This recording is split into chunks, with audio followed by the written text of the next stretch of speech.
Today, folks, we're talking about the best dividend stocks I'm buying right now. And many of you are aware, investors' attention is highly focused on high-flying tech and electric vehicle stocks. But sometimes we have to take a step back and remind ourselves that we're trying to get to a place of passive income and a place of financial independence. And the only way we can achieve that is by buying dividend stocks that are going to be able to pay us in perpetuity for the rest of our life. And many of you know I have been scaling down my tech positions because I just don't believe now is the time to be buying them aggressively. So I took a little bit more profit off Apple when my broker was still working after the stock split. But as of yesterday, this entire stock split has scrambled up my entire investment account, in which Scotiabank said they're not going to be updating it until tomorrow. So I'm lucky I pulled out profit when it was still functioning because I have around 12,000 still in Apple. But I took that money and I already adjusted it into some other dividend stocks, which I'm going to break down for you right now. So in the clarity of my transparency, do me a favor and smash that like button, folks. But let's jump right into this.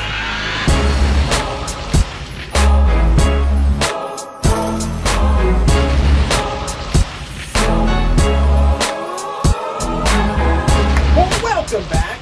Passive income investors alike, in these tumultuous times, it is very challenging finding some really good dividend stocks that are on discount. So I've been mainly stacking cash, as many of you are aware. We have an election cycle coming up, which I think is going to rattle the market to some varying degree, but in record low interest rates with no future of raising them and just cheap money floating around, it's likely that the stock market is going to continue to move higher, but to what degree, nobody really knows. So I'm just continually balancing, getting a nice little cash buildup. So yes, we took some Apple profits to make sure my tech and growth stocks aren't getting crazy out of control, because many of you know I'm using these high-flying growth stocks to get myself to a place of earlier retirement, as I will continue to scale them down further throughout time, probably over the next 2 to 3 years, always keeping them around. Moments like this, when everybody is extremely greedy, it just makes sense to be buying some of the low-flying stocks in my portfolio, in which I picked up some Altria Group. I've invested around $1,000. I think I picked up somewhere around 25 shares, and this is a sin stock that I have broken down many of times. But to give you guys some really simple metrics on why I absolutely love this company, the reason everyone should love this company is if we go into Yahoo Finance, as I always tell you guys, take a look at their income, which currently is $1.09 per share and has been for the first 2 quarters of this year, in which if we go take a look at their dividend, they're paying out 86 cents. They have plenty of room to continue paying this dividend, but the most impressive thing is this stock is paying out almost 8% right now, in which it has never paid out this high of a yield in the last 20 years. And the other most impressive thing is you got to remember, going back 5 years ago, the dividend was only 56 cents, in which today it's 86, meaning they've raised it over 50%. So if that happens again and you're getting an 8% yield today, skip another 5 years from now, your yield on cost will be something like 12%.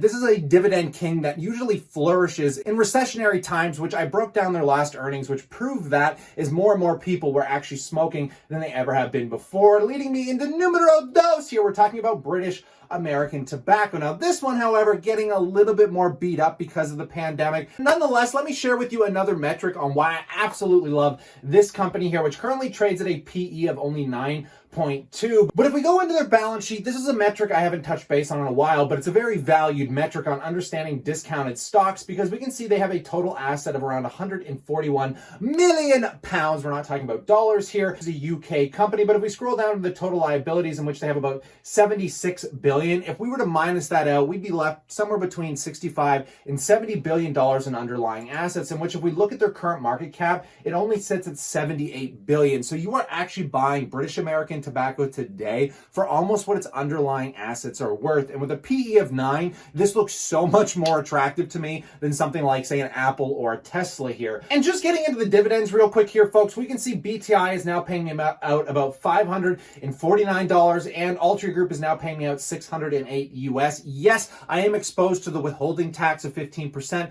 being a Canadian here, but honestly, for the high yield you're getting and the fact that it's in a tax-free savings account, so I don't have to pay any other taxes than the withholding tax, I just don't know many other stocks out there that rip out anywhere from an 8 to 10% yield and is actually reliable and sustainable. So I had to pick up a little bit more because I have been a little underexposed to my sin stocks compared to some of the other stocks that I have been investing in here, folks. Now, I'm not going to give you the bull bear case on the tobacco industry. Just go look at some of my old videos. I just wanted to share with you guys what I'm buying in this very moment and where my mindset is going to be moving forward. Now, I did tell you guys I was going to take a step back, be a little bit more cautious about about buying stocks. And the reason that I am stacking cash is I have my mind on some companies that I am desperately dying to pick up on some form of a discount. And one at the top of my list right now has to be Procter and Gamble. Now, this sucker is trading at a pretty healthy premium. We're talking about a 28 PE, but this is a $348 billion company. Now, let me show you the difference between this and something like, say, a British American Tobacco when we're talking about discounts. If we do the same thing and we go into the Procter and Gamble balance sheet here, taking a look at the total assets, they currently have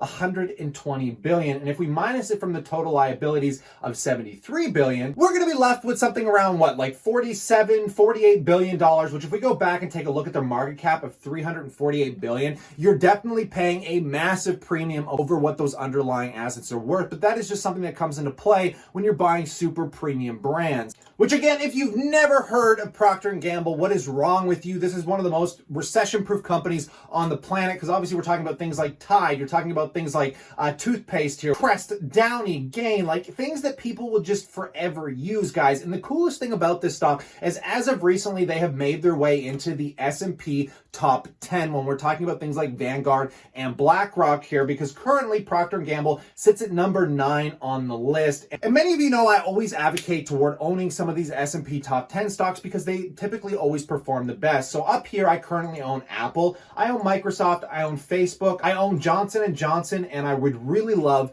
to own Procter & Gamble. So I'm patiently waiting, building up cash. I would like to pull the trigger sooner rather than later, but because I'm in no rush with the crazy bull run that we have experienced, if we see even like a 5 to 10% hiccup in these stocks, maybe come the election time, I will be loading the boat, maybe making this the 16th position in my stock portfolio. Now, the other stocks that I will perhaps continue to buy if Tesla keeps running up and I decide to keep taking profits, of course, you know, is Pepsi. Now, these are incredibly boring, fair valued companies, but the reason I love them is because they're going to be so damn reliable. And if there's just an easy path to almost guaranteed wealth, if you're buying individual stocks, it is these suckers right here. Now, I have a decent built up position in Pepsi brought to my portfolio by Tesla that I have been wonderfully scaling down after it's made me like $30,000 here. And I love throwing it into these because I was able to capture Pepsi when it was paying out a 3% yield, luckily in one of my tax advantaged accounts. I was lucky enough to catch this in my RRSP, in which I don't pay any withholding tax and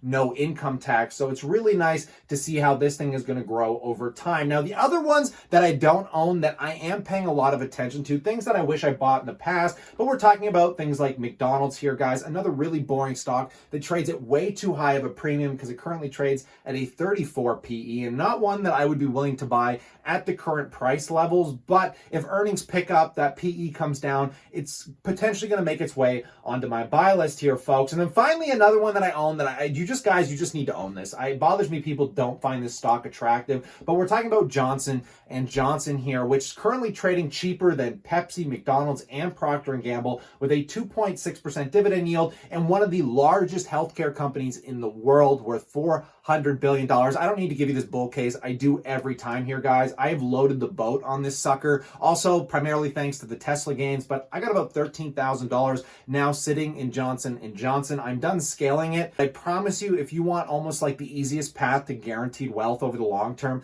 this is a stock that you got to have if you're buying individual dividend stocks here, folks. Now, on the riskier side of things and the much smaller cap, because these are like mega cap companies, I still really like Scotts Miracle-Gro here, folks. I mean, now it's trading at a 29 PE, but this thing's a little more volatile, and right now they are still a cyclical-based company that obviously deals with home and garden, but primarily have access to the MJ markets, in which they just got into hydroponics, and they are actually one of the only MJ stocks right now that actually has explosive growth with real revenue coming through the doors. So I want more exposure to the MJ markets. This is how I would like to get it, but I'm still going to wait and pray for a dip here, folks, because again, I just can't find myself to throw tens of thousands of dollars around in the stock market right now when everything is trading at such a premium to where it was even just, last year, if we're being honest. I mean, the markets are currently sitting at a 30 PE against the median that has always been around 15 for the S&P 500. And there are many reasons to be bullish and to also continue buying these stocks, especially if you're new to the market and you don't have that kind of scaled exposure. But I want you guys to keep in mind, I have a couple $100,000 in the market, and I'm just trying to find a way that best fits my position, which might not best